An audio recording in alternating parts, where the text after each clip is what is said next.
రాష్ట్ర ప్రభుత్వం తీసుకున్న నిర్ణయం ఒకప్పుడు ఉద్యోగుల విషయంలో కానీ టీచర్ల విషయంలో కానీ రేపొద్దున్న ఎన్నికల దగ్గర పడే సమయంలో ఇదన్నీ రివర్స్ అవుతాయా లేదంటే సామరస్యంగా అన్ని సర్దుబాటు చేసేస్తున్నాం వాళ్ళని ఒప్పించి మెప్పించేస్తున్నాం అని రాష్ట్ర ప్రభుత్వం అనుకోవడం అది మంచిదవుద్దా పొరపాటు అవుద్దా? పబ్లిక్లో 2 రకాలు 3 రకాలు ఉంటారు. ఒక రకమైన పబ్లిక్ ఏదోలే ప్రభుత్వ ఉద్యోగులు ఎత్తెప్పలు పడుతున్నారు చేస్తే పోలేదనేది. ఇంకొకళ్ళు వాళ్ళకేంటి ఎంత తినేస్తున్నారు. నేను మొన్న విన్నా ఒక అంగన్వాడీ వాళ్ళ దగ్గర ఓ లేడీ అంటుంది, ఏంది వీళ్ళకి 26,000 ఇయ్యాలా, ఏం చేస్తారంట ఇక్కడ 2-3 అన్నం వండి పెట్టడానికి 26,000 నాకు ఇవ్వనండి నేను పెడతాను 10,000 ఇవ్వనండి అంటుంది.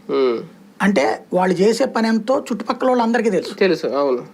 అలాంటిది 26,000 రూపాయలు డిమాండ్ అనగానే పబ్లిక్ లో ఒక నెగిటివ్ వచ్చింది తప్పించి పాజిటివ్ ఏం రాలేదు. ఇంకోటి ఉద్యోగుల ప్రవర్తన సరళి మూలంగా ఉద్యోగుల పట్ల సానుభూతి వాళ్ళు ఉండట్లా. ఒకప్పుడు ఉద్యోగులు ఉద్యమించారంటే పబ్లిక్ లో విపరీతమైన సింపతి ఉండేది.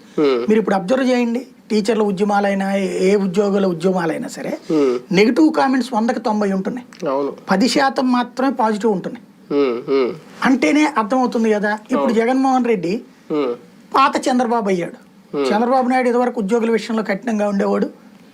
జనాలు ఆ విధంగానే చంద్రబాబు నాయుడు మంచి సీఈఓ అని చెప్పి 2014లో ఎన్నుకున్నారు.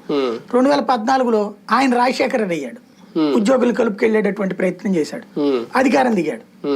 పాత చంద్రబాబు నాయుడు జగన్మోహన్ రెడ్డి ఉద్యోగుల్ని ఎక్కడ ఉంచాలో అక్కడ ఉంచుతున్నాడు. అది ఉద్యోగులకు నచ్చట్లా.